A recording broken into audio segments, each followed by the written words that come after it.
Welcome back, dear listener. Tonight, we're doing something a little different, something a little quieter.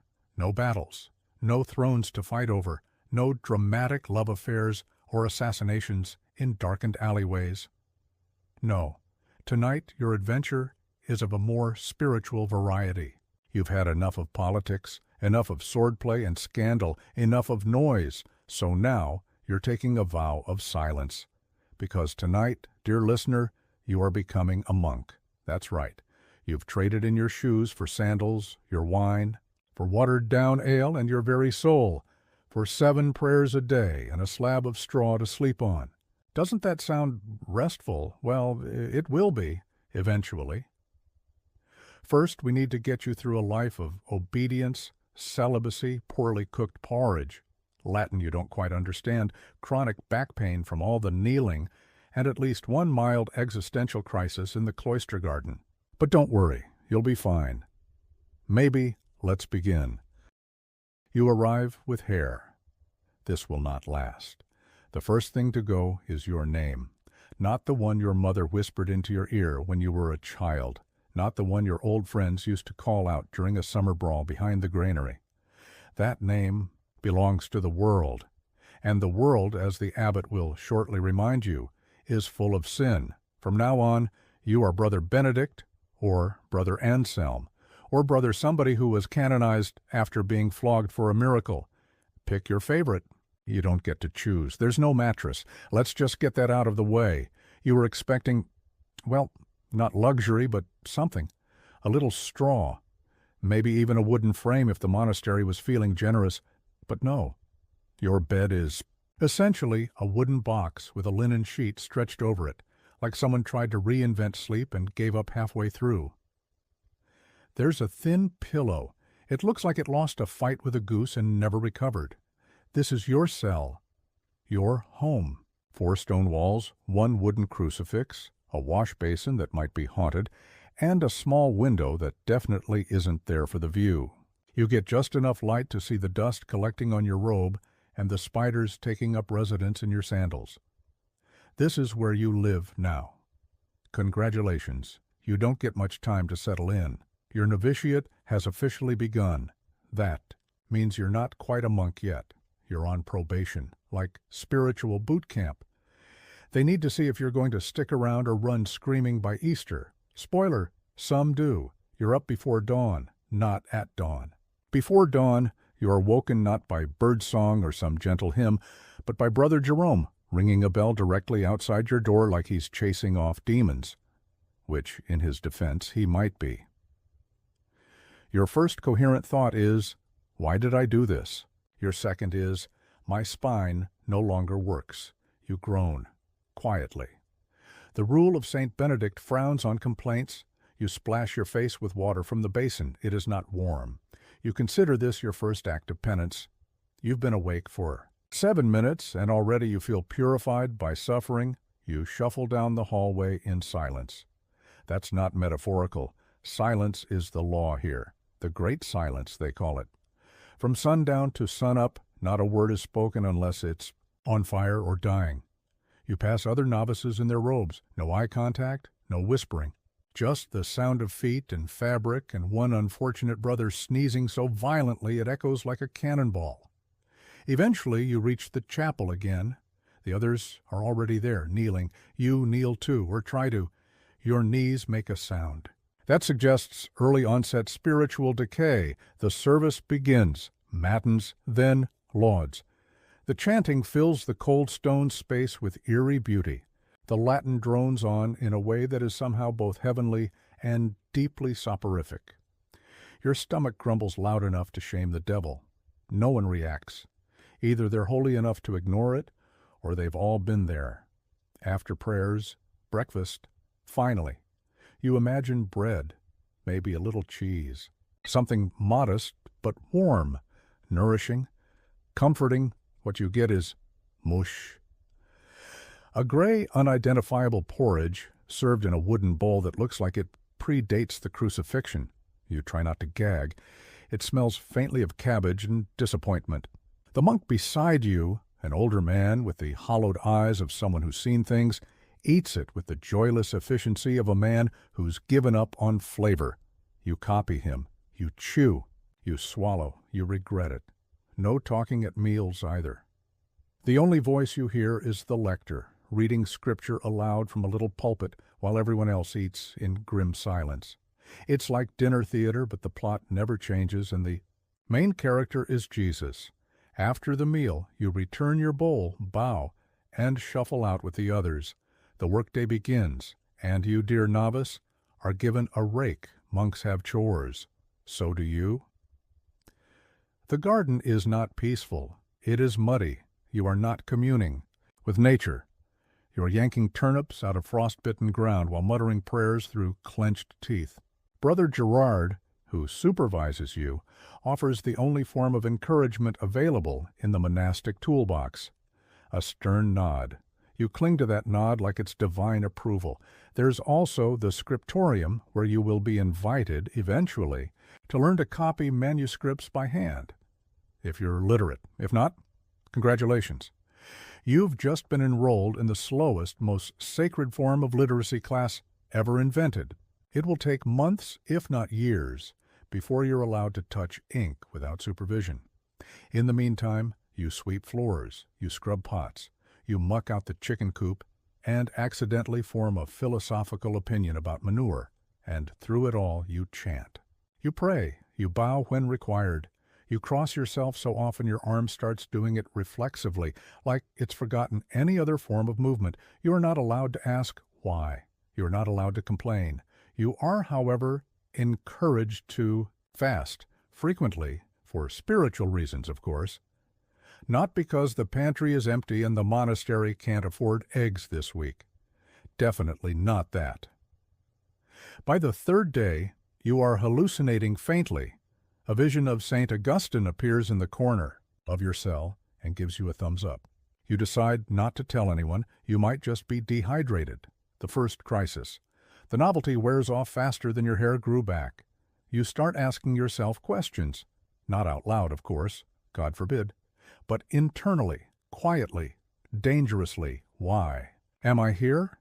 Did I really choose this, or was I just tired of paying taxes? Do I miss bread? The rule of St. Benedict doesn't answer these. Instead, it tells you to listen, to be obedient, to live humbly and avoid idle chatter. You begin to understand why idleness is so hated here, not just because it's sinful, but because when you're idle, your brain has time to remember what cheese tastes like. One afternoon, as you're cleaning wax from a candlestick, a senior monk approaches you. You're doing well, he says. His voice is soft, encouraging.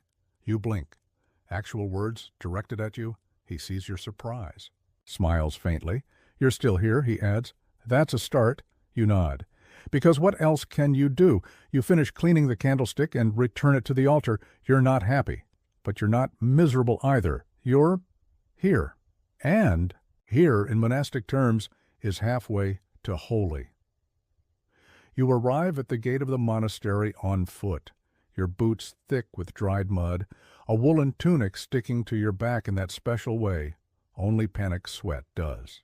You're not quite sure if this is the best decision you've ever made, or a slow-motion disaster. It's hard to tell. The bell tower looms above you like a stone warning sign, carved in Latin. It tolls once. You flinch despite yourself. 2. Late to turn around, the porter, a man built of eyebrows and judgment, lets you in. He barely speaks, just gestures. This is not a place for conversation. It is a place for contemplation, and so, silently, you follow, through a stone corridor that smells like damp parchment and onion broth, past a cloister garden where a half-dozen men in robes are pulling weeds with the solemnity of saints digging their own graves. No one looks at you. No one smiles, except the abbot. Kind of. He greets you in a voice so soft it feels like a sin just to interrupt it. Welcome, he says, to the house of God. You manage a nod, or maybe a whimper, and that's when it happens. The scissors, not ordinary scissors, monastic scissors, the kind of scissors that make you question not just your hairstyle, but your very soul. You sit on a bench. Someone places a bowl under your chin. Someone else begins to snip. You try not to make eye contact with the clump of hair falling into your lap. You fail. This is your tonsure, the sacred haircut. The divine middle-aged bald spot that every good monk wears like a badge of honor, or shame, depending on how much sunburn you can tolerate. It's part symbolic, part practical, and entirely regrettable. When they're done, you look like someone halfway through turning into a saint, or a boiled egg. The robe comes next. It's not flattering. But then, nothing about monasticism is. You're here to kill your vanity, not groom it. You slip into the itchy wool like it's a second skin made out of burlap and guilt. It smells used. You try not to think about who wore it before you, or whether they died in it. Spoiler, probably. A bell rings. Again? That's lauds, or vespers, or nones. Time is a blur when you're new, but the monks move like clockwork. You stumble after them, unsure if you should genuflect, kneel, or just quietly vanish into the floorboards. You end up in the chapel. It is cold. It is dark. It is stunning. Stone arches rise above you like ribs. Candles flicker in the corners, their light swallowed by centuries of incense-stained walls. The air smells of wax and breath, and the kind of holiness you can't quite define, but somehow feel pressing against your lungs. The monks chant, "It is beautiful." It is in Latin. You have no idea what anyone is saying. You mouth the syllables anyway, as if that's enough to fool heaven into thinking you belong. You do not yet, but you're trying, and that, for now, is enough. So, you've made it a few weeks. That, in itself, is a minor miracle. Several novices have already mysteriously vanished, not in a dramatic, "the devil took them" way, just disappeared from morning prayers and were never seen again. No one asks. No one explains. It's like medieval spiritual reality TV, Survivor, Cloister Edition. The rule says you need a year, a full year, as a novice before you can even think about taking vows. That's 365 days of relentless humility, silence, and porridge. Your days blur together like an extremely boring fever dream. Prayers, chores, meals, more prayers, maybe a hymn if you're lucky. You get a little spiritual instruction too. Once a week, the novice master, yes, that's his actual title, and no, you may not laugh, sits you down with the others and explains what it all means. You nod a lot. You don't understand most of it. There's a heavy emphasis on obedience, on killing your own will, on embracing suffering as a gift, which feels a bit like being handed a wet sock and told it's a birthday present. Still, you try. You really try. You even start to settle into a rhythm. There's a strange comfort in the routine. It holds you together like spiritual duct tape. The lack of decision-making is almost soothing. You don't have to wonder what you're doing with your life because the bell tells you. Every hour, every movement, every sip of lukewarm water prescribed. And that's when you meet temptation. Not in the form of a woman. Let's be clear. Women are theoretical here, like unicorns. You haven't seen one in months. No, your temptation is much subtler, much worse. It's curiosity. You are finally allowed in the scriptorium. This is the holiest room in the monastery, aside from the chapel. It smells like ink and dust and candle smoke and aging leather, the kind of smell that makes scholars weep with joy. The monks here copy manuscripts by hand. It is back-breaking, eye-watering, soul-numbing work, and also the most prized job in the monastery, because here, in the quiet scratch of quills and the dim golden light, thought lives, and you, poor novice, are allowed to watch, not write. Not touch, just watch. They give you a book to read, slowly. Latin, of course. The monks don't read stories for fun. You're not getting Chaucer or romance tales. You get the rule again. You get saints' lives. You get theological treatises, with titles like On the Virtues of Proper Punctuation in Psalms. Okay, not quite, but it feels that dry. And still, you're fascinated. Your brain, so recently dulled by chanting and shoveling dung, starts to wake up. You read about visions, about martyrdoms, about heresies. You learn about debates that make no sense and also seem weirdly important, like whether Christ's divinity comes before or after his humanity, and whether God's grace is a tap you can turn on and off. You get a little cocky, you ask a question, oh no, now they've got you on the watch list.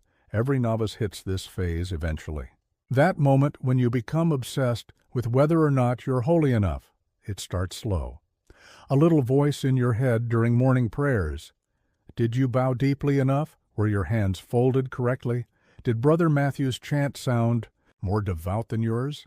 And then it escalates. You lie awake in your wooden coffin bed wondering if you've accidentally committed pride because you memorized Psalm 91 faster than everyone else. You start worrying that enjoying the smell of baking bread might be gluttony. You get suspicious of joy, and of course, everyone else seems so much more pious, so much more into it. You start copying their posture, their sighs, their face-scrunching techniques during silent contemplation. You practice your wretched sinner expression in your basin's reflection. It mostly looks like constipation, but hey, it's something. Then comes confession.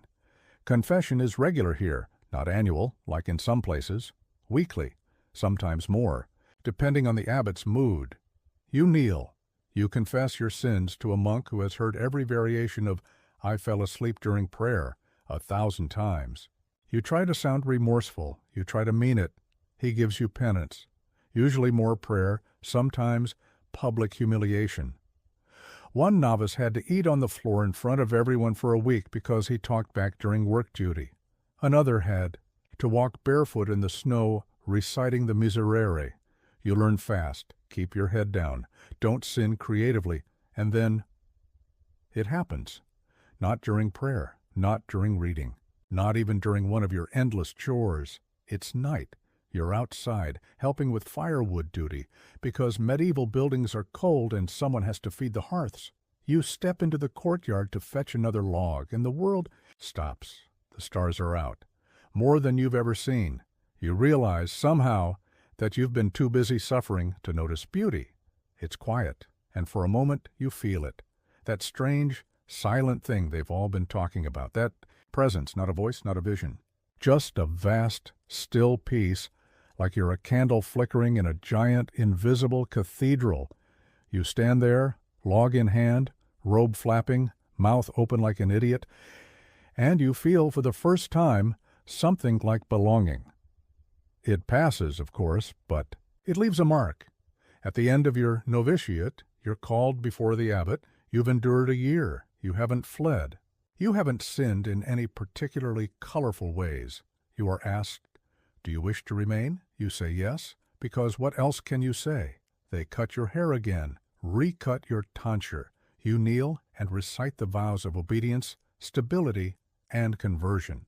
Of manners, which, yes, includes celibacy. You sign your name in the monastery book, if you can write. If not, you make your mark. Then you are no longer a novice. You are a monk. You are given a new robe, same as the old robe, but symbolic. The other brothers nod to you, and just like that it's done. You've traded the world for silence, wine for water, gold for wood, freedom for something quieter, stranger, possibly deeper. You're officially a monk now. Congratulations. No applause, no cake, just a slightly scratchier robe, and the quiet satisfaction of knowing you've now promised to never leave this place until you die, or until they carry you out in a pine box. Same difference. There's no grand party. No golden aura of enlightenment. Just chores, more chores, and the slow realization that this is it. This is your life now. And weirdly, you're okay with that. Kind of. The novelty of monastic life is long gone. You're not dazzled by the chanting anymore. The bells are less mystical, more mildly annoying. You've developed opinions about porridge, but something has shifted. You're not flailing anymore. You're not performing holiness like a child playing dress-up. You've settled into the rhythm. The hours, the prayers, the work, it all holds you up like scaffolding around a very confused statue. And there's friendship. Yes, monks have friends. It's subtle. You won't be braiding each other's hair and gossiping in the cloister, but you notice who walks beside you, who passes the salt, who sighs at the same moments you do during sermons. You and Brother Amon have become inseparable, not in a clingy way, more like two people clinging to the same floating barrel after a shipwreck. He makes you laugh. You make him question things. It's a good balance. You sneak each other crusts of better bread. Share glances during the long, droning readings. Once, when a visiting bishop gave a sermon so long it made the candles burn out, Amon drew a tiny devil with the bishop's nose in the margin of a psalter. You thought you'd die trying not to laugh. And yet, even here, in this closed-off world of incense and silence, drama finds a way. You don't see it coming. One afternoon, you're in the garden tending cabbages. It's just you, the dirt, and a collection of leafy green lumps with the personality of wet socks. You're feeling vaguely peaceful, contemplative even. Then the shouting starts. Actual shouting. In Latin, it's Father Theobald, the cellarer, yelling at one of the brothers. Something about stolen wine, something about temptation, something about deceit in the house of the Lord. You drop your spade, because scandal in a monastery is rare, and when it happens, everyone pretends it's not happening. Except this time, it's happening very loudly. Brother Gregor is dragged out by two others pale and weeping, and shouting something about needing comfort, and it was only a little wine. You don't see him again, ever. They say he's been sent to a hermitage. That's monastic code for exile. Sometimes it's for healing, sometimes it's for punishment. Sometimes it's just for making too much noise. It shakes you, this place. Felt stable, eternal, unchanging as the stone it's built from. But now you realize it has cracks. Human ones, monks are people. With bad tempers, petty rivalries, temptations, weaknesses. You've seen it before in the world, sure, but somehow you thought holiness would scrub all that away. It doesn't. It just buries it deeper. You bring it up to Brother Amon that night, low-voiced in the dark dormitory. He's quiet for a long time. Then he says, even Judas wore a robe. You lie awake a long time after that. The next morning, Father Prior gives a stern talk about discipline. He doesn't mention Gregor, but everyone knows. The air is thick with it. You can practically taste the tension in your breakfast gruel, Frauboras. That things get quiet again, suspiciously quiet. You double down on obedience, you avoid attention, you pray more. You pretend not to hear the whispered conversations in corners. You're not even sure what you believe anymore. You just know it's safer not to ask. But something's changed. You've crossed from wide-eyed novice to someone who knows where the bodies are buried. Not literal ones, hopefully, but metaphorical ones. You've lost the illusion, and still, you stay. Because, despite the cracks, despite the silence and the cold and the bland food and the endless penitential readings, something in you still wants this. Wants the peace, the stillness, the depth. You start to pray differently, less like a student, trying to get the right answer, more like someone writing letters into a void that might possibly have a heart. You're not sure if God hears you, but you keep talking, because this life, for all its absurdities, is the only one where that kind of hope doesn't feel completely insane. You're still young. But you're not new anymore, and that makes you dangerous, because now you know how the system works, and deep down, part of you is already wondering what would happen if you asked questions no one wants to answer. We continue the journey into the cloistered life you bravely or foolishly chose. You've traded the noisy chaos of the outside world for stone walls, echoing prayers, and more porridge than any sane person should endure. You're no longer a novice but a full monk now, draped in habit and wrestling with your first real questions about faith, doubt, and what the heck you signed up for. It begins quietly, almost innocently. You wake up one morning after a night that was less peaceful contemplation and more a mental wrestling match. The kind of night where your mind refuses to turn off, bouncing between prayers and unwelcome thoughts like a hyperactive squirrel in a granary. You've been here a few years, you've memorized the Psalms, perfected the art of the solemn nod during sermons, and avoided public penance like a pro. Yet, beneath the surface, something's stirring, a slow, persistent itch you can't scratch. It's not the dry skin from the cold stone floors, it's a question gnawing at you. What if none of this is real? You try to shove the thought away. You tell yourself it's the devil, or worse, your own sinful pride whispering lies. But the doubt lingers like a stubborn shadow. It grows, feeding on long hours spent alone with your thoughts, on the silence that's supposed to be holy but sometimes just feels empty. During prayers, your mind drifts to the contradictions in the texts, the harsh punishments for minor sins, the blind obedience demanded by the rule. You notice how some brothers seem less pious and more robotic. You wonder if they're faking it, going through the motions like actors in a badly written play. You start questioning your own motivations. Are you here because you truly believe, or because you're afraid of what life outside might be, afraid of freedom, afraid of failure? One day, you sneak a glance at forbidden books in the scriptorium's dusty corners, philosophical works smuggled in from the outside world, written by thinkers who dared to question everything. Their words are like sparks, lighting fires in your mind.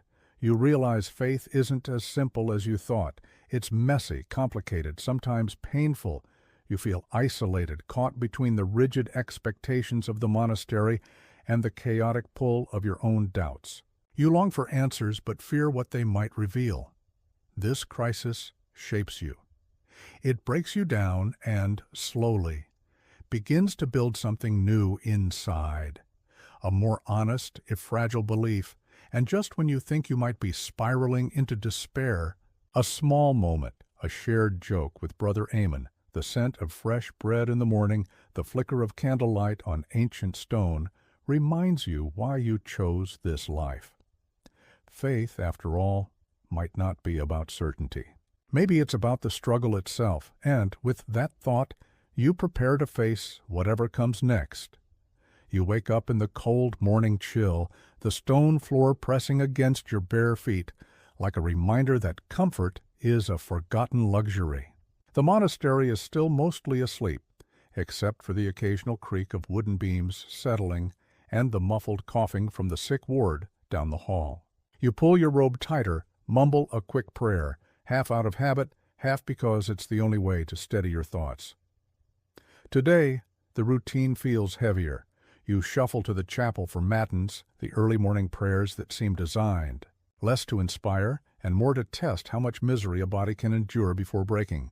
The chant echoes off the vaulted ceilings, reverberating in your chest like a drumbeat, calling you to something. Maybe faith, maybe sanity. But your mind isn't in the room. It's back in the scriptorium, the smell of old parchment mixing with dust and candle wax. You remember that forbidden book you glimpsed yesterday, a collection of letters from a monk who had left the order, condemning the hypocrisy and strictness that gnawed at his soul until he fled into the world. The words felt like a slap and a caress all at once. Why does the monastery feel more like a prison than a sanctuary? You glance sideways at Brother Amon, who hums quietly with the chant, eyes closed, a picture of calm devotion. Or maybe he's just good at faking it. You want what he has, peace, certainty. But your own doubts churn like a storm beneath the calm exterior. Later, in the cloister garden, you pick at the roots of a stubborn weed. The sun is weak through the gray clouds, the breeze cool enough to make you shiver beneath your habit. You bite. Think about the life you left behind, the crowded streets, the marketplace's chaos, the endless noise. That world was terrifying in its own way. But at least it was alive. Here, life feels suspended, like a candle burning at both ends until it sputters out. You wonder if this is what holiness looks like, a slow dying away of the self, of fading into the shadows. But then you catch a glimpse of a bird outside the window, its wings beating fiercely against the sky, and something stirs inside you. A spark, a question. Is faith about submission or about freedom? That afternoon, You're sent to help in the infirmary. Brother Thomas lies pale and sweating, fever ravaging his body. You wash his brow, the cool water stinging his skin. He whispers prayers between coughs, clutching a wooden cross. You want to comfort him. But the truth is, you're terrified too, because sickness here isn't just physical, it's spiritual. You've seen how some brothers lose their minds, haunted by invisible demons, how others crumble under the weight of guilt and despair. You think about the fragile line between devotion and madness. At dinner, the monks gather in silence, broken only by the scrape of spoons on wooden bowls. The meal is simple: stewed vegetables, stale bread, watered wine. You chew mechanically, your appetite gone. Brother Amon nudges you with his elbow, a sly grin on his face. Porridge again tomorrow. Blessed monotony, he whispers. You laugh quietly, the sound more relief than joy. As night falls, you return to your cell, the small room cold and bare, except for a thin mattress and a flickering candle. You kneel and pray, not the rote prayers of your youth, but honest words, shaky and uncertain. Help me find the truth, you murmur. Help me believe, even if I don't understand. You lie back and stare at the ceiling, the silence pressing in. Faith feels like walking a tightrope in the dark, no safety net below. But maybe that's all it ever was. The chapel is quieter now, the morning prayers done, but the heavy silence that fills the monastery isn't peaceful. It's expectant, like the calm before a thunderstorm. You trail your fingers over the rough wood of the prayer bench, noticing how the varnish has worn thin where so many others have pressed their hands in prayer or desperation. You wonder if they too struggled like you do, or if some monks are just naturally better at faking their way through this holy charade. The rule is relentless. You recite it in your head like a mantra. Obedience, silence, humility. Words meant to bind you, to keep you small and compliant. Yet your mind rebels against the confinement. Obedience sounds suspiciously like losing your own will. Silence feels like erasing yourself. And humility. Sometimes it feels more like swallowing bitterness and pretending it's honey. Midday chores drag on endlessly. You help in the kitchen, stirring the same thick stew that has been recycled for days. The aroma is less appetizing and more a warning sign. It's amazing how the monks survive on such a diet without turning into walking skeletons or mutinying in the courtyard. Your hands move on autopilot as your thoughts wander to the growing unease inside you. You catch glimpses of other monks, some deeply devoted, others quietly counting down the days until they can escape or die. Brother Martin, the elderly scribe, often looks like he's staring into a void only he can see. Is that what decades of this life do to a person? Reduce them to shadows of themselves? That afternoon a visitor arrives, a nobleman seeking sanctuary, or maybe favors. The monastery doors creak open to reveal a man dressed in fine clothes, his boots tracking mud across the stone floor. The abbot greets him with practiced politeness, masking the irritation beneath. You observe the interaction, noting how the pious facade cracks when wealth and power come into play. The noble's demands are thinly veiled threats. The abbot's answers are carefully measured lies. It's a reminder that even here, supposed havens of purity aren't immune to corruption and politics. Later, you retreat to the scriptorium to copy manuscripts, a task that should soothe your restless mind, but instead feels like a slow form of torture. The repetitive motions, the constant scrutiny for mistakes, it's exhausting. But it's better than facing the darker thoughts alone in your cell. Your fingers ache, ink stains your robes, and your eyes blur. But you keep going, because quitting isn't an option, not here. At Vespers, the evening prayers, your heart isn't in the chants. The words feel hollow, echoing off the stone walls without reaching your soul. You wonder how many monks before you have felt this emptiness, and how many will after night falls, and the monastery settles into a fragile peace. You lie on your thin mattress, staring at the rough ceiling, letting the silence press in once again. The doubts are still there, but so is a stubborn flicker of hope. Hope that this struggle might lead somewhere, that faith isn't just a cage, but maybe a path. And as sleep finally claims you, the question lingers: can belief survive? Doubt? Or is doubt the beginning of true faith? The monastery's stone corridors feel colder as night deepens, shadows stretching long and threatening, like the doubts crawling under your skin. You tread carefully, mindful of the silence that's both a blessing and a curse. Here, every footstep is a confession, every creak a reminder you're never truly alone, even if it sometimes feels that way. In the common dormitory, the snores of sleeping brothers fill the stale air, punctuated by the occasional cough or restless toss. You glance. Around the cramped room, rows of narrow beds lined up like soldiers ready for inspection. This is your world, this shared captivity, where privacy is a forgotten luxury and snoring is a form of rebellion. Sleep doesn't come easy. Your mind replays the day's battles, the hollow prayers, the bitter porridge, the veiled power plays with visiting nobles. You wonder how many monks have lain awake, wrestling the same questions, their faces hidden beneath habits, but their souls just as restless. Then there are the temptations, subtle and insidious, the forbidden thoughts that creep in during quiet moments, the memories of the world beyond these walls, laughter from the marketplace, the warmth of the sun on your skin unfiltered by stone or prayer. You fight to shove them down, but they bubble up like unwanted wine at a fast. Brother Thomas, who you helped earlier in the infirmary, is rumored to have slipped into a fit of despair after a visit from the local lord. Whispers tell of a night spent wandering the cloisters, muttering blasphemies under his breath. You can't help but sympathize. Sometimes faith feels less like a fortress and more like a fragile house of cards, ready to collapse at the slightest breath.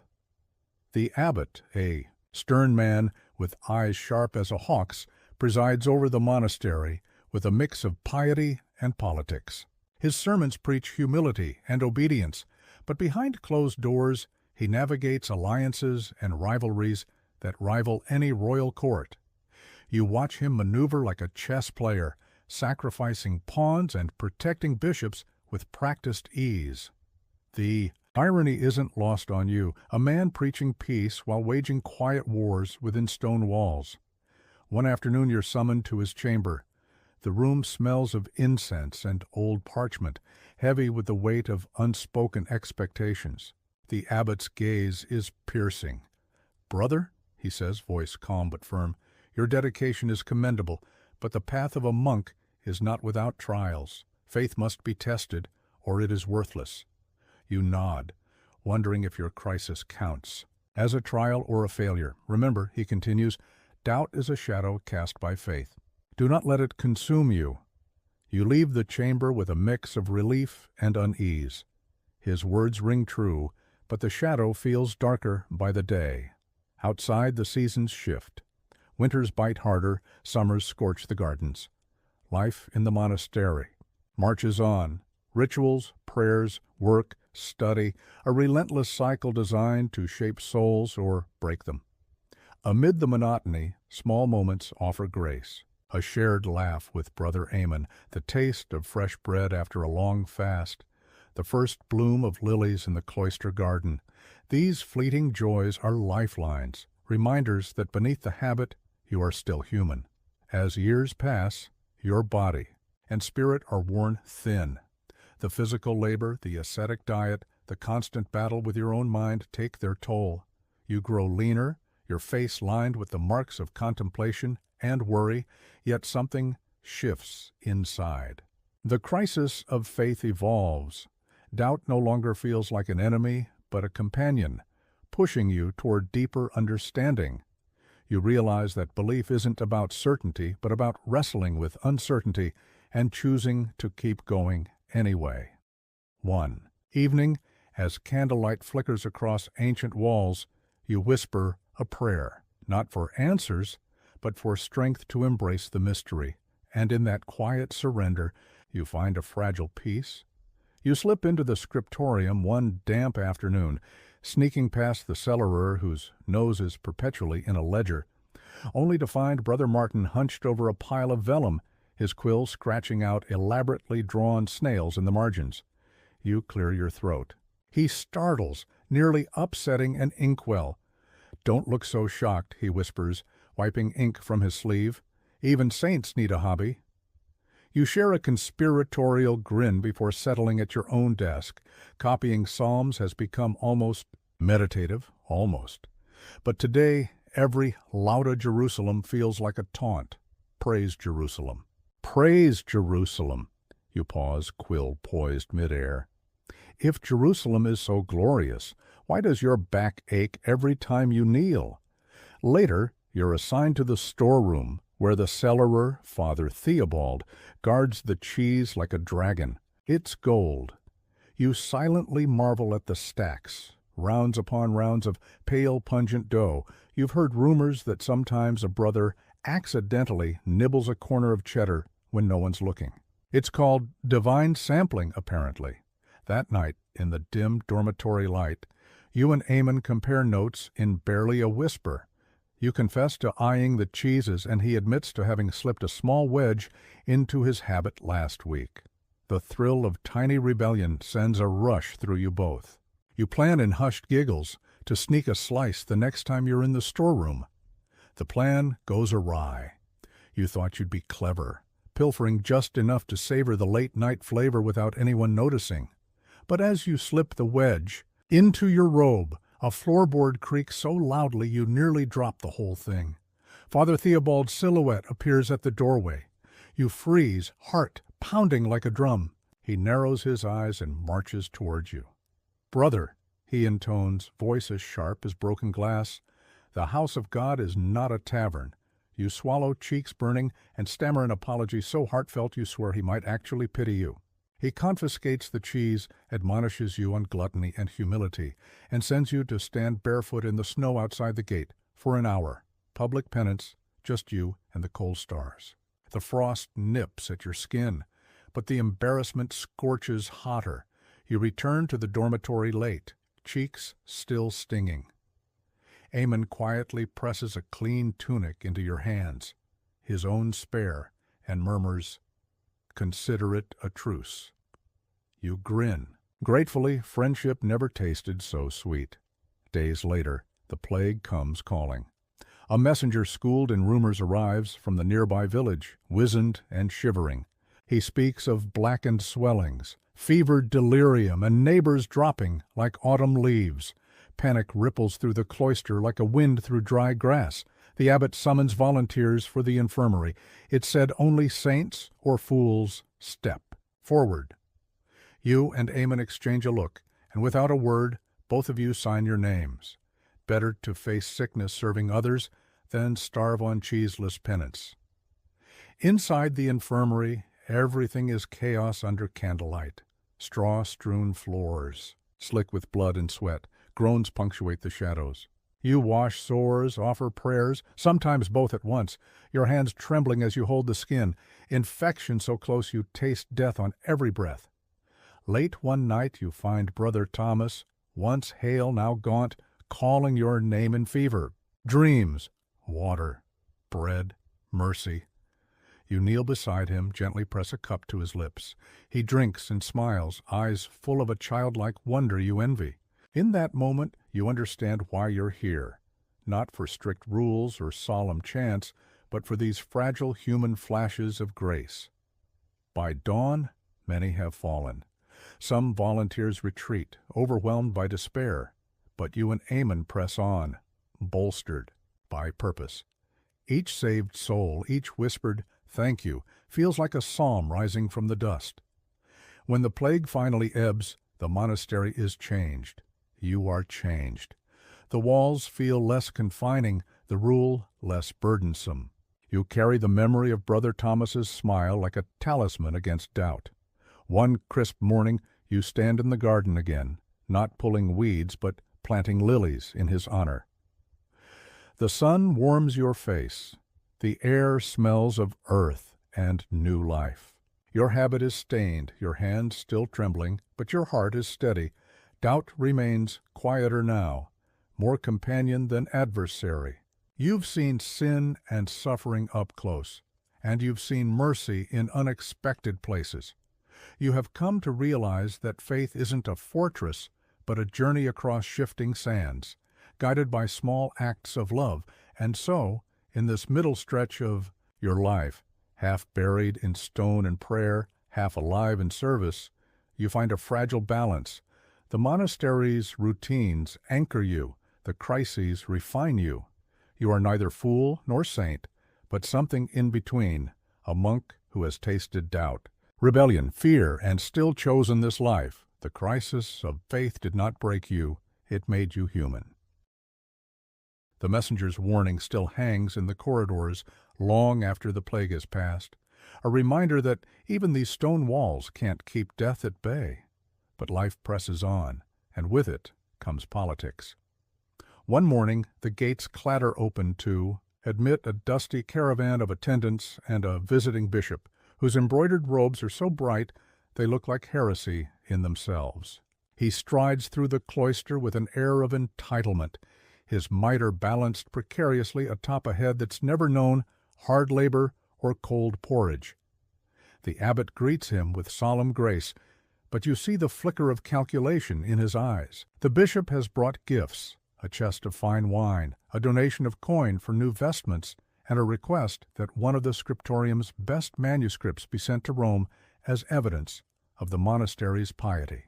It's a favor that will raise the monastery's prestige and cost you weeks of back-breaking work illustrating miniature saints in gold leaf.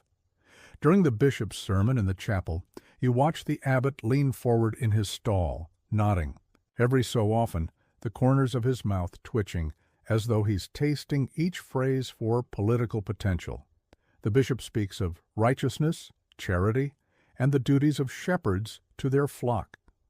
Afterward, the monks kneel, and the bishop blesses each in turn, lingering a little too long over those with influential families. When he comes to you, he lays a hand on your tonsure and says, "May your devotion shine brighter than this monastery's stone." You force a grateful smile, wondering if devotion is measured in days spent copying psalms, or in how neatly you can polish brass candlesticks. In the days that follow, the scriptorium becomes a hive of clandestine debate. Brother Martin lectures you in hushed tones about the moral compromises faith requires. We serve God by serving others, he says, but we also serve the world when we preserve its knowledge. That bishop's gift is a poisoned chalice, half blessing, half bribe. You nod, your heart pounding with a mix of indignation and fear. Speaking out against the bishop could cost you favor, or worse, you find refuge in the garden with Amen. As you press a trowel into damp soil, you voice the thought you've been turning over for weeks. Is our obedience to these men or to God? Amen digs his fingers into the earth and mulls your question. I think obedience is a ladder, he says, but sometimes we climb it only to find it leaning against the wrong wall. He pauses, then adds softly, "Still, we walk that ladder because the ground beyond these walls is wild and we're afraid of falling."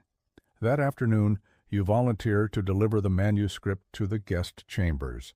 It's an honor, one that reeks of risk. The bishop's attendant meets you at the doorway, snatches the manuscript, and hands you a sealed pouch of coins. They clink in your hand, cold and heavy. The attendant inclines his head, and you realize this isn't charity, it's a transaction. Your monastery has sold its soul for influence. At night, you lie awake, listening to the rain patter against the roof. Your robe feels stifling, like an accusation. The world outside this place is changing faster than these stones can remember. Kings wage war, peasants starve, heretics whisper in hidden meetings, and here you are, embroidering saints to keep your cloister safe. Days blur into weeks as you finish the manuscript's illuminations, each page a reminder of the cost of obedience. The bishop departs in a flurry of fanfare and coins, and the abbot stands to receive him at the gate, chanting blessings that echo deep in your chest. When the gates close behind the bishop's entourage, the monastery exhales a collective sigh. The wine is stashed, the coins counted, and the new vestments measured, everything in its place, as though the world outside never touched this sanctuary. But you've been touched. You carry the memory of those coins in your pocket, small, tangible proof that purity is negotiable. You stop chanting Lauda Jerusalem in Latin, reciting the words in your mind in English, praise ancient city, as though you're offering the same refrain to the compromises you've made. A few nights later, a storm rips through the valley. Lightning splits the sky and thunder rattles the windows. The bells ring for Compline, but no one moves. You find the abbot by the chapel door, staring into the darkness. He places a hand on your shoulder, an unexpected gesture of solidarity. Even the strongest walls can't keep out the storm, he murmurs, but we stand firm all the same. His words strike a chord. You realize the monastery isn't a fortress at all, but a living thing, its strength measured not in stone or tradition, but in how it weathers each trial. Your crisis of faith deepens, obedience and doubt, compromise and conviction, all woven together like the threads in your habit. The storm passes, leaving the air cleansed. In the morning, you step into the cloister garden to assess the damage. Branches lie broken, petals scattered. You dig your hands into the soil and begin to clear the debris. Each discarded twig you remove feels like a confession of fear, of regret, of the compromises that have eroded your faith. As you work, sunlight breaks through the clouds, illuminating new shoots pushing up through the earth. You pause, watching a green tendril reach for the light.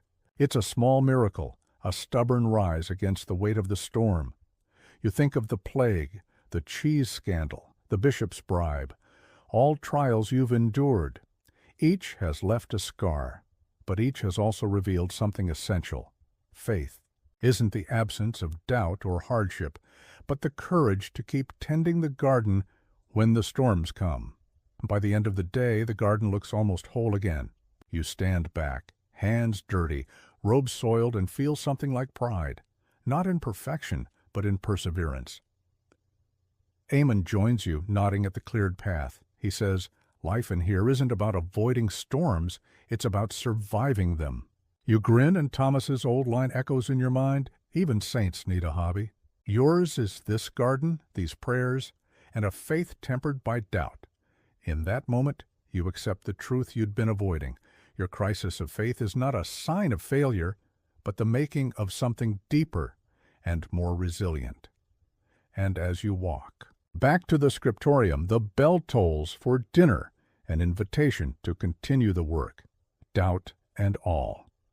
You move through the cloister's stone arches, sunlight slanting in like a guest who's overstayed its welcome. The carved pillars drip with medieval piety, gargoyles sneering down at you as if they've already judged your soul. Behind you, the bells toll their hourly reminders that you still haven't mastered the art of showing up on time.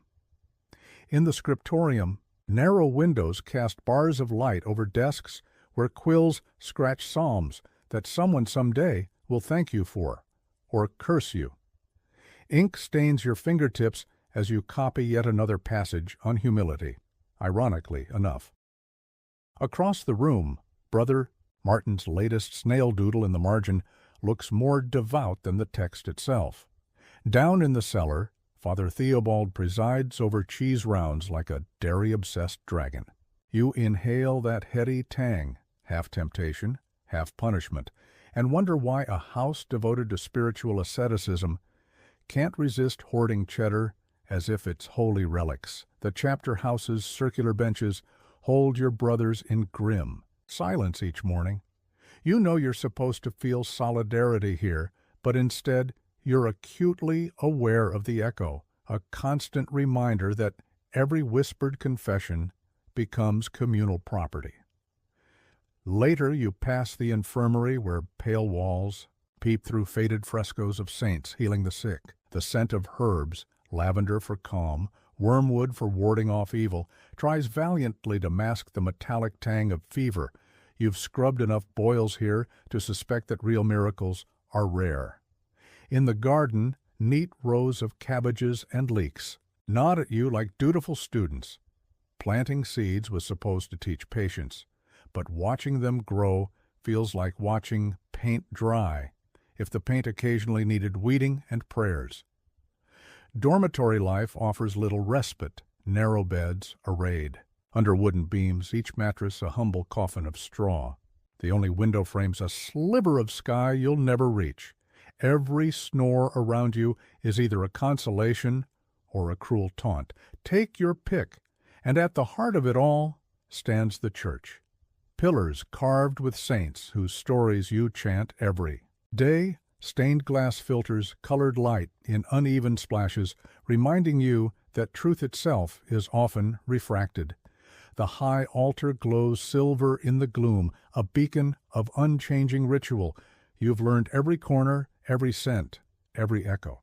Yet this place still surprises you, like the day a spider dropped into your hood mid-chant, or when the abbot winked at you after a particularly awful sermon, because in between the stone and tradition there's life and humor and the faint possibility that holiness might be less about perfection and more about persistence.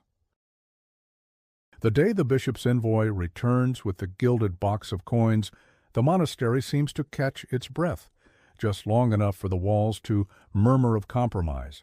You're in the cloister garden when the messenger arrives, uniform black as the plague that stalked your halls months ago.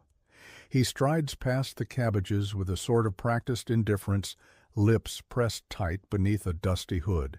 In his hand he clasps a pouch of coin stamped with the bishop's seal. Coin that smarts, more than any lash. Father Theobald receives it in the cellar, his ledger open like a reliquary. You peek over his shoulder as he counts, 12 gold pieces, 2 silver. Enough to fill bellows and parchments for months. Instead, they'll buy polished brass for the sanctuary, new vestments to impress visiting dignitaries. You imagine the flash of fine cloth catching torchlight and wonder how many hours of your labor they cost. The abbot's chamber smells of incense and old paper when you're summoned. He sits behind a narrow desk, 2 candles sputtering before him. "These gifts," he says, voice low, "ensure our works endure. They are not bribes, but blessings." He taps the coins with a slender finger. Generosity is the currency of grace. You nod, uncertain whether to feel grateful or guilty. Grace tastes a lot like dust and ink these days. In the scriptorium, the air is thick with whispered sermons and quill scratches. Martin leans close, voice hollow with conviction. Every gift has a price. We pay with souls or silence. You glance toward the chestnut beam where a half-finished illumination waits, a miniature of St. Peter holding keys. You wonder whose keys you're copying now, heaven's or Rome's. That afternoon, you're tasked with polishing the brass candlesticks destined for the chapel. Each swirl of cloth reveals hidden tarnish, little patches of dullness amid the shine. You trace those spots with your fingertip, then rub fiercely until the metal gleams. It occurs to you that your faith, too, has tarnish, doubt, fear, the memory of fellow monks exiled for less. You pause, cloth in hand, and let the candlelight catch on the brass, creating dancing reflections across the flagstones. A subtle quarrel. Brews over supper. During the silent meal, you feel the chop of tongues rather than see them. Furtive glances, tightened jaws. One brother, younger than you, drops his loaf, and instead of a hand to help, there's a stifled chuckle. It's a tiny cruelty, but in this place such cruelties thud like hammers on stone. You quietly retrieve the loaf and press it into his hand without a word. He nods, gratitude flickering across his face. That night, the infirmary bells toll for the sick. You and Eamon slip in to help again, only this time you find the corridor eerily empty. Candles gutter in their sconces, and a single bed lies abandoned, sheet tossed aside. Brother Adelard, the infirmarian, tells you in a hushed voice that the novice who laughed at prayer has fallen ill, fever high, murmuring about shadows in the walls. He coughs so violently the chamber trembles. You kneel beside him, pressing, cloths to his brow. His eyes flicker open, glassy with fear. "Is God here?" he whispers. You swallow an answer as honestly as you can. He's here, somewhere between this pain and your next breath. Whether that's true or comforting matters less than the words themselves. The next morning, the abbot calls the brotherhood to the chapter house. The circular benches hold you all in a solemn ring. He speaks of stewardship and sacrifice, of trials that refine rather than destroy. Our purpose, he intones, is to bear witness in word and deed, not only when it's easy, but when it costs us most.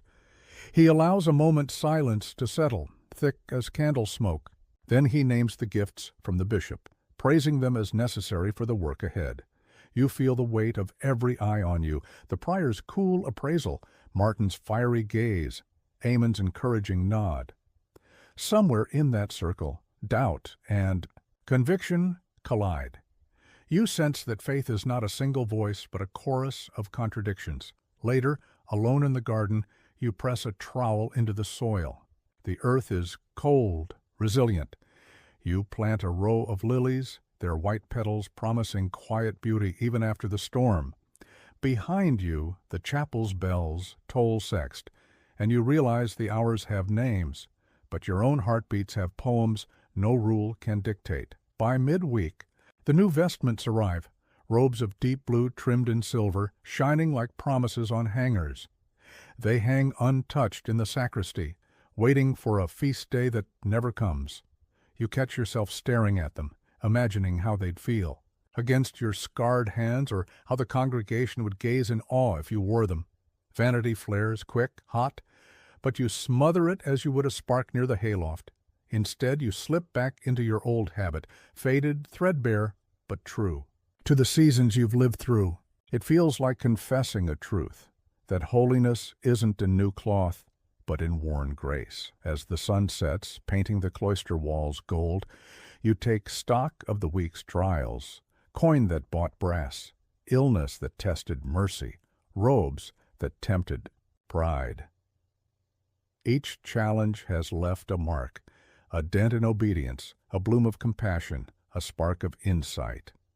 When Compline begins, the chant rises in harmony, voices folding into light.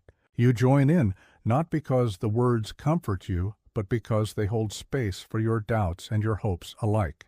You realize that faith is less a fortress and more a mosaic, 1,000 broken pieces bound together by something stronger than fear, and in that twilight chorus, you find yourself both humbled and unbroken, ready to face whatever comes next. In the days that follow, the rhythms you once found oppressive begin to feel steady, like the tide, relentless yet reliable. You rise from matins, not because the bell drags you from sleep, but because its call has seeped into your bones. You move through the cloister more lightly now, attuned to the dance of shadow and light along the arches. The doubts that once pounded in your chest have settled into a quiet pulse, a reminder that faith and uncertainty can share the same heart. You return to the garden each morning, still tending the lilies you planted in Brother Thomas's honor. Their white petals open to the sun as predictably as the bells mark your hours. You brush your fingers along the dewy leaves, thinking of how small acts, watering roots, whispering prayers, removing wilted blooms, can shape beauty from sorrow. Each flower is a testament. Life persists beyond loss. Hope can grow in barren soil. Inside, you slip back into the scriptorium with renewed purpose. The quill feels like an extension of your own hand, not a tool for punishment. You painstakingly trace each letter, aware that in these tiny strokes lies the preservation of hope for readers you'll never meet. When your mind drifts to the compromises with coin or the bitter memory of stolen cheese, You let the curves of the script guide you back, each word a quiet pledge. I endure. I believe. Conversations with Brother Martin have softened into camaraderie. He still warns of the price every gift demands, but now his caution carries neither outrage nor despair, only respect for the tightrope you both walk. You speak less of right and wrong and more of necessary and transformative. You admit that doubt hurt, but it also taught you to listen, to the land, to your brothers, to the pulse beneath the rule's edicts. You and Amon keep your small rebellions alive, a shared laugh in chapel when a cantor misses a cue, a hidden swap of bitter porridge for honeyed bread on feast days. These moments of levity are your secret liturgy, a reminder that humor and holiness can coexist. When the prior scowls at the faint echo of suppressed smiles, you exchange an imperceptible nod, steeling each other for the next unavoidable trial. The seasons wheel on. Winter's grip loosens, then returns, then finally releases you into a hesitant spring. New novices arrive, their faces still bright with naivete. You see yourself in them, the same tight shoulders, the same uncertain glance towards the bells. Sometimes you linger in the guest house doorway, offering a silent blessing as they pass inside. You wonder what they'll make of these walls, these routines, these paradoxes of faith. On the anniversary of the plague's end, the abbot leads, a simple ceremony at dawn. No grand words, just a procession through the garden, each brother carrying a lily from Thomas's row. You hold yours with reverence, aware that this ritual binds past, present, and future. The lilies nod in the cool air, and for a moment all the discordant notes of your journey, fear, doubt, sacrifice, compassion, resolve into a single, clear tone. Later you sit at the chapter house's circular bench, not as a novice seeking guidance, but as one whose scars grant quiet authority. A young brother confesses fear of never feeling God's presence. You offer him a small kindness. Faith isn't always ablaze in the heart, you say softly. Sometimes it's the ember that glows when everything else has gone dark. He bows, and you sense a shift, not just in him, but in yourself, as if giving voice to your own hard-won truth. By the end of these years, your crisis of faith has yielded more than resolution. It has forged a deeper resilience. You no longer view doubt as enemy, nor obedience as bondage. Instead, you see both as tools, one to question, the other to commit. You carry your rule not as an unbending law, but as a compass whose needle reacts to every trial and mercy in your life. One evening, the abbot comes to you in the dim glow of the scriptorium. He places a hand on your shoulder and simply nods, as though to say, "You have endured well." No praise, no ceremony, only a shared understanding that this journey, with all its storms and silences, has shaped you into a monk who is both humble and unbowed. The sky above the monastery has turned a bruised purple, low clouds swollen with rain that won't let up. You step into the courtyard at dawn and find the vegetable garden transformed. Rows of wilted cabbages droop as if exhausted by some invisible weight, their leaves water-logged and splitting. The newly planted barley field beyond is even worse. Stubble pokes through pooling mud, yellowed stalks bent, as though groaning under the relentless march of wet.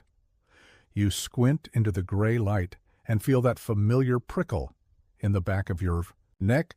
Something is terribly wrong. Within the hour, the prior summons the brotherhood to the chapter house. Stone benches press into your shoulders as you file in, each monk's hooded gaze solemn.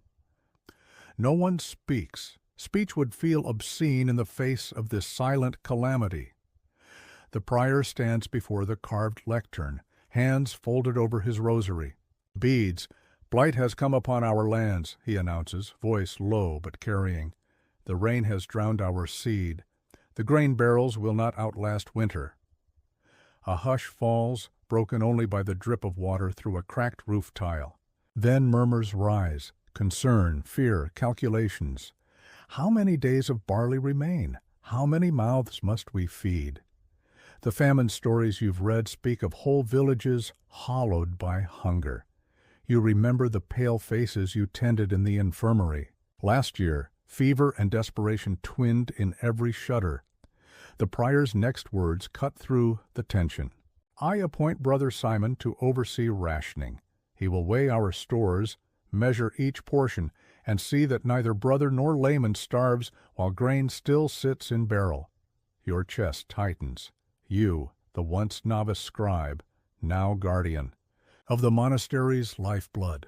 You swallow, nod, and stand, catching curious glances from Martin, from Ammon, even from the cellarer, Father Theobald, whose ledger you know holds every coin and bushel. Back in the cellar you face row upon row of sacks, barley, oats, a meager reserve of flour. You fetch your scales and set them on a wooden table, scarred. By decades of service, you begin 70 pounds of barley, 60 of oats, 20 of flour, enough for perhaps 3 weeks of strict diet, and that assumes no further rain, no spoilage. Brother Michael, gaunt and hollow-eyed, hovers at your elbow. Will there be enough? He whispers. His voice cracks like parched earth. You weigh a standard ration, a handful of barley per man, just enough to fill the belly, not enough to warm the spirit. You place the gruel grain into a marked basket. This will hold until the next harvest, you say, mouth dry.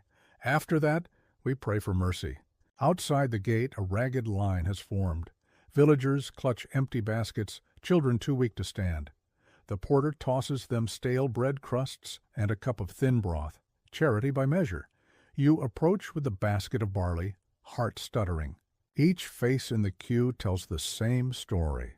Desperation edging into despair. A mother steps forward, her baby's cheeks sunken. Please, brother, she pleads, we have no bread. You hold the basket at arm's length, fighting a surge. Of guilt? Is it right to give these strangers the same scant portion you give your own brothers? If you lighten their ration, what then for the infirm, for Thomas and the old scribe who can barely lift a spoon? Mercy and survival twist like two serpents in your mind. You steady yourself. Take what you need, you say softly, dumping half, a handful into her bowl. The crowd gasps, but you meet their eyes evenly. But do not take more than one portion. Leave the rest for others. A hush. Then the mother dips her hand and takes the grain, pressing it to her chest as though it were manna itself. The others follow, each receiving the same mercy you dared to extend. When the basket is empty, you bow your head, and every face, in that line, kneels in silent blessing. That evening the prior calls again in the chapter house. He commends your fairness, but warns that supplies dwindle. A debate erupts. Some argue for closing the gates and reserving grain for monks alone. Others plead for open alms until God provides. Voices sharpen. Loyalty frays. You sense that the rule's promise of hospitality now clashes with the instinct to survive. In the flickering candlelight, you, baptized in responsibility, rise. Our vow of charity is our truest legacy. If we starve, let us starve giving, you say, voice surprisingly steady.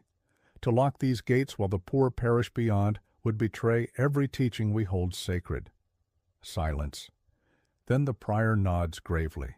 So let it be. The next dawn finds you at the garden's edge, dawn's dew shimmering on the lilies you planted long ago. You bend to coax the roots back into the soil, even as you know your own roots are being tested. Around you, novices and lay brothers. Gather seeds, dandelion roots, wild onions, anything to supplement the lean diet. Word comes, a neighboring abbey has grain to spare if you dare send a party under safe conduct.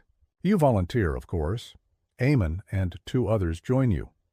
At dawn's second light, you set out along a mud-slick path, baskets strapped to your back, faith and fear knotted together in your gut.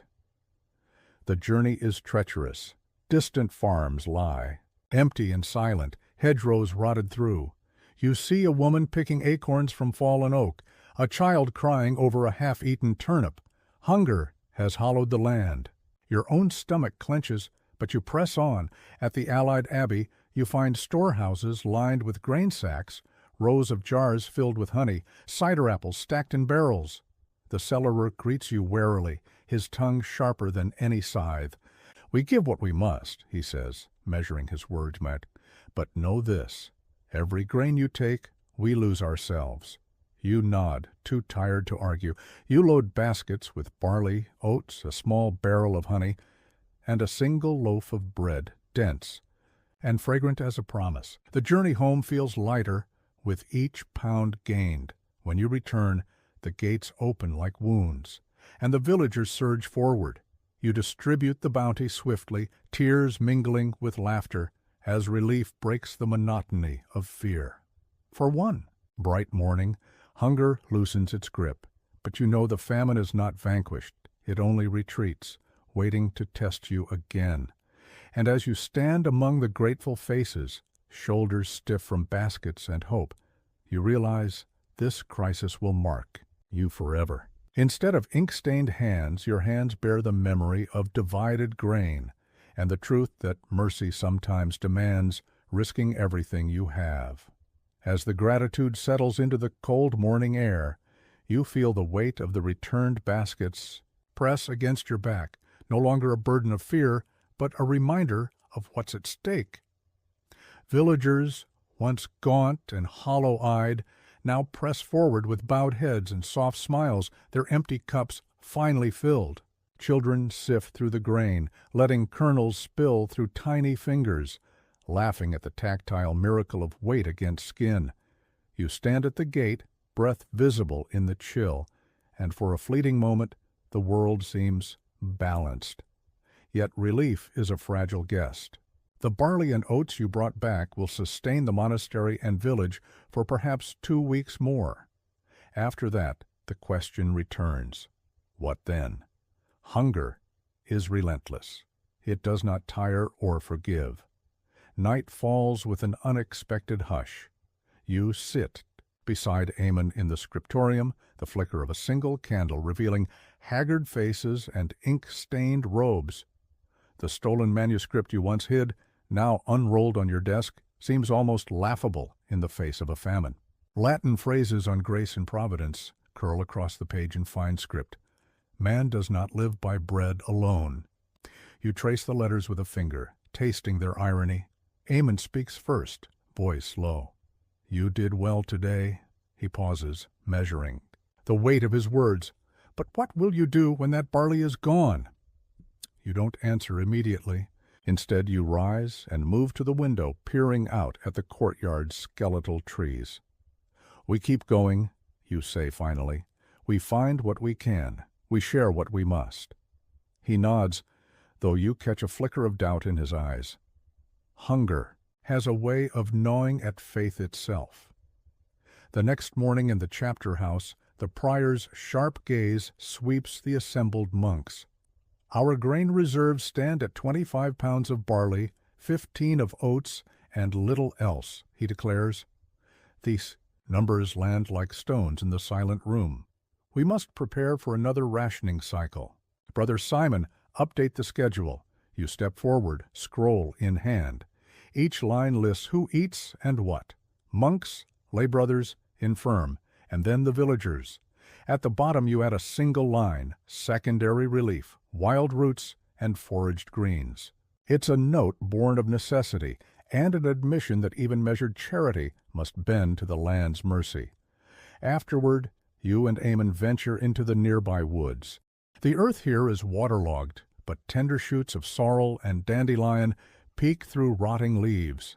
You harvest hungrily, filling baskets with bitter greens and starchy roots. The work is brutal on cold hands, but each handful feels like salvation. When you return, novices stare wide-eyed at your haul. Their stomachs, more accustomed to barley gruel, twitch at the scent of fresh earth. As the weeks drag on, rumors swirl. Father Theobald has been spotted slipping small sacks of barley to a merchant for silver. Some whisper that the cheese hoarder in the cellar has been trading portions of stale bread for hides and cloth. The monastery's veneer of piety cracks under the strain of survival. One afternoon you descend into the cellar unannounced. Torches flicker against stacked barrels. You find Theobald, flour-dusted and frowning, shaking out a linen sack into a cloth as a merchant's back disappears up the steps. The grain spills in golden arcs. His shoulders tense when he sees you. "Brother Simon," he mutters, scooping the spilled kernels back into the sack. "It's nothing. I'm ensuring the monks have warmth in their mugs." He gestures vaguely at a corner where cider apples rot in a barrel. "Everything here must work double duty." You meet his gaze. "And the villagers?" you ask quietly. "Do they not need that warmth too?" He avoids your eyes. "You don't understand the costs." "I understand starving children," you reply. "I understand promises. I understand mercy." He shakes his head. "This is power, brother. Even charity is power." You leave him to his ledger mind, spinning.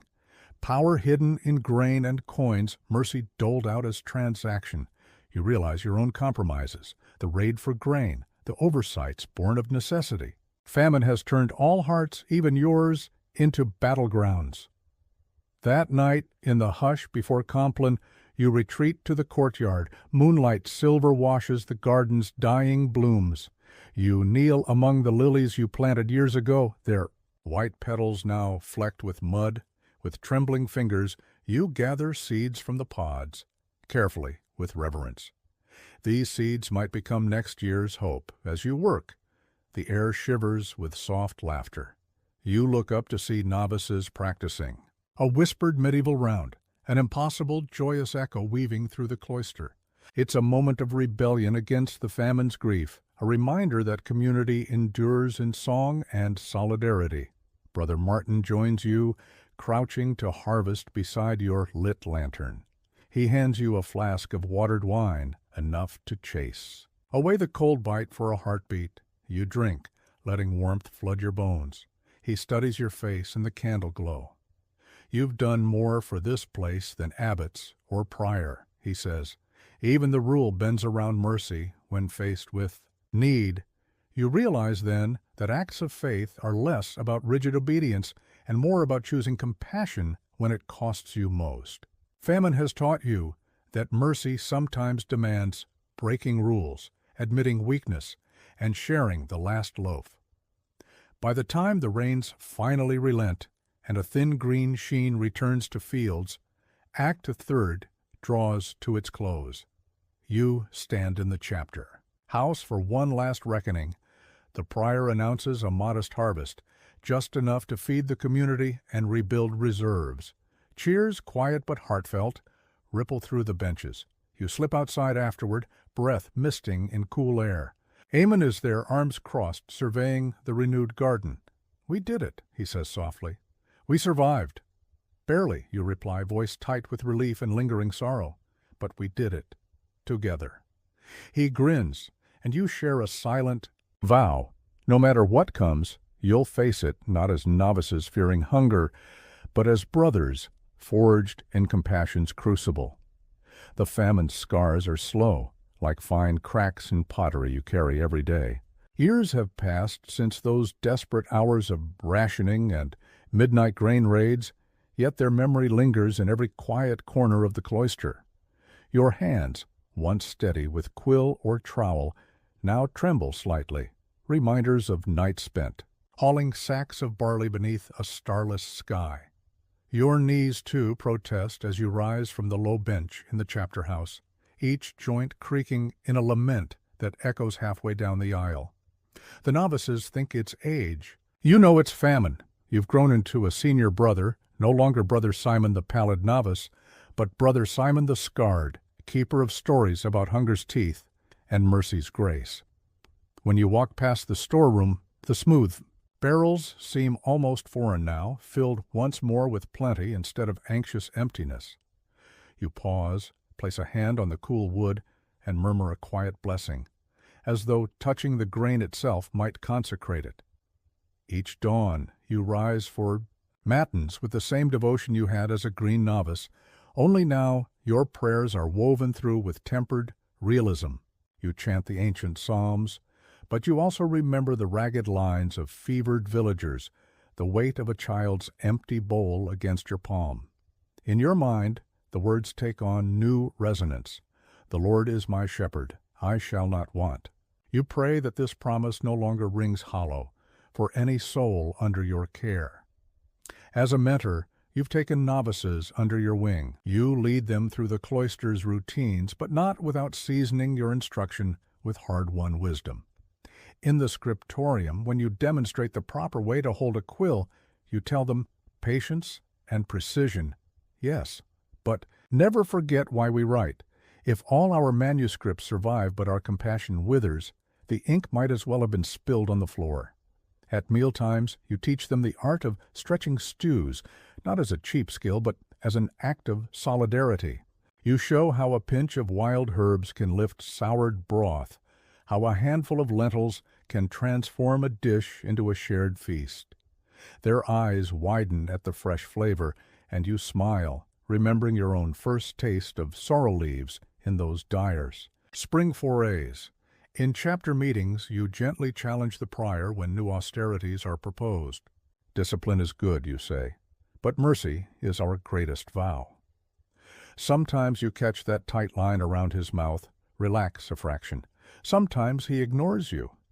But you keep speaking because you know that famine taught you the cost of silence. Outside the walls, the world has grown even more fractured. News drifts in of wars across the Channel, of villages burned in tax rebellions, of a new pestilence stirring. Refugees appear at the gate, families haggard from flight, children with vacant stares that echo your own nightmares. Where once alms were doleful, they are now an active ministry. You organize beds in the guest house, ration new grain, and assign lay brothers to teach the refugees how to coax food from the earth.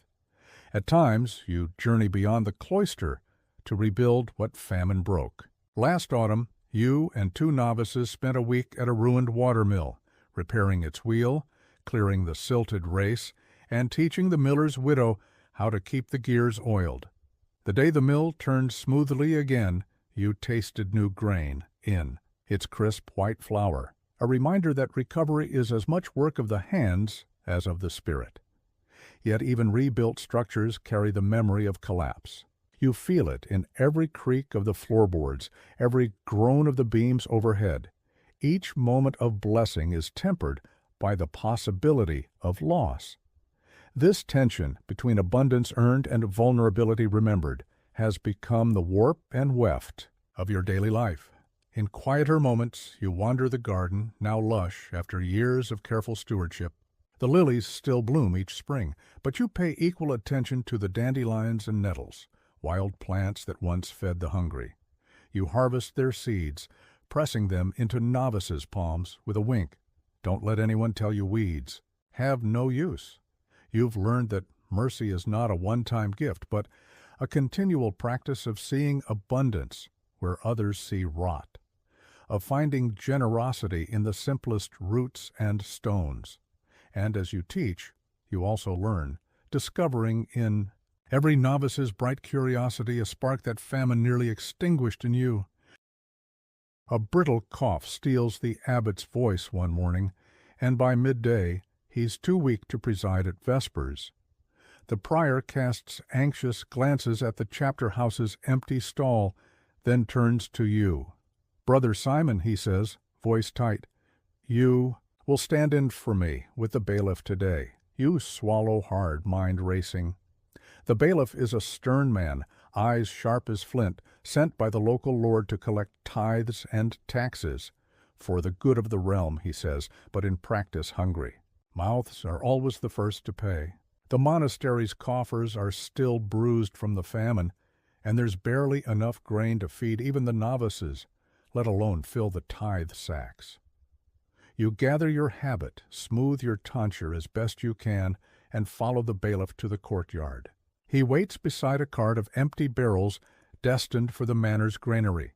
His ledger is open. His quill hovers as though poised to wound. He looks you over, expression unreadable. "Brother," he begins, "your abbot is ill. I will accept your word. How much of last season's grain shall I record as tithes?" Your heart pounds. "If you declare the full tithe, the monastery, and perhaps the village, will starve. If you underreport, the bailiff will call it theft, and you'll answer to the Lord's justice." You think of the famine's darkest days, rationing barley bowls by torchlight, the mother with the sunken child, the stolen sacks you reclaimed by midnight raid. You feel the weight of every life you've touched, monk and peasant alike. Mercy isn't an abstract virtue, it's the measure of grain in a belly. "Sir," you say at last, voice steady despite your racing pulse, "our harvest this year was meager. I can promise you only half the usual tithe. The rest was planted to feed the poor families who still walk here, worn and hungry." The bailiff's eyes narrow.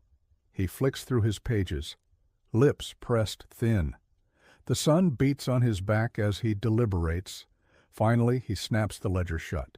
"Very well," he says, "but remember, brother, the Lord's law is not mercy." He nods once, sharp, final, and turns on his heel. The sound of his boots on the flagstones echoes like a verdict. You exhale a breath you didn't realize you'd been holding. The granary is lighter by half, but the poor and the monks alike will still have something to eat. You know the prior will reprimand you when the abbot's voice returns. Perhaps they'll accuse you of disobedience or endangering the abbey's standing, but in that moment, standing beneath the silent gaze of gargoyles and saints carved in stone, you understand that true obedience must bend before compassion. Rules are written by fallible hands. Mercy is carved into the soul by necessity. That night in your cell, you light a single candle and lay a quill upon the wooden desk. Instead of copying psalms, you put pen to paper in the margins. No law can outweigh a human life. In compromise we find our truest faith. You let the words rest on the page, a testament to the life you've led, scarred by famine, tested by power, and shaped by mercy. You rise, robes whispering as you cross to the small window. Moonlight pools on the stones outside. The garden sleeps under a quilt of dew. You think of the lilies in spring, the stolen barley, the wild dandelions that fed the hungry. You think of the abbot you served, of Brother Thomas's dying smile, of every face that looked to you in fear or hope. Kneeling, you close your eyes and whisper the final Compline chant. Your voice falters at first, cracked with years of tears and toil, but steadies as you pour every lesson, doubt and faith, obedience and compassion, into the melody. The notes waver through the arches, carrying your confession and your conviction into the stone. When the last tone fades, you rise and lay your habit on the bench, your body weary, your spirit at peace. You lie on your straw mattress, listening to the wind in the eaves, feeling the tremor of age and memory in your bones. A faint smile curves your lips. In the darkness, you welcome sleep as a long-sought guest. No grand miracles, no final epiphanies, only the quiet assurance that mercy, once chosen, endures beyond rules, beyond fear, beyond even life itself. After Compline, you wake before dawn for the final time. The dormitory is still. The only sound is the soft rasp of your breath. You dress in your habit, worn but honored, and make your way to the chapel, candle in hand. The altar's silver gleams in the muted light, and you linger at the steps, laying your candle beside the others. You trace the carved font with a trembling finger, recalling the countless baptisms you witnessed, each droplet a promise of new life. Now yours is nearly spent. Brother Amon appears beside you, eyes red but steady. He places a hand on your shoulder without words. In his nod you feel both grief and gratitude. The kinship forged through famine, frailty, and countless silent vigils. You step into the nave and face the choir stalls where so many years of prayers have echoed. You breathe in the scent of incense lingering in the stone air and begin to chant Compline's final verse. Your voice is thin, but it carries. Each word is an offering of thanks, of farewell, of hope that the community you leave will bear. The mercy you taught. As the last note fades, you walk to your cell one final time. There, you open the small wooden chest you've kept hidden since the famine's height. Inside is a bundle of your marginal notes, snail doodles, along with lines like, "No law can outweigh a human life." Mercy sometimes demands breaking rules. Even saints need a hobby. You cradle the bundle to your chest. Outside, a soft light heralds dawn. You step into the cloister garden where the lilies you planted among nettles still bloom in quiet defiance of hardship. Brother Martin joins you with a simple wooden box. "For you," he says, placing it at the base of a flowering stalk. Inside are seeds, barley, sorrel, dandelion, that you foraged together. "May these grow," he whispers, "and may your lessons root deep." You press your palm to the cool earth, then lie on the grass, eyes skyward. The garden's sweet scent mingles with morning dew. You feel the pulse of the land beneath you, steadfast, patient, forgiving. A breeze stirs the petals overhead as you murmur a benediction. "Go well, my brothers. Tend mercy as you tend these fields." And with that, the final breath you hold is not of fear or regret, but quiet hope. Hope that compassion, once planted, will blossom in every heart you leave behind.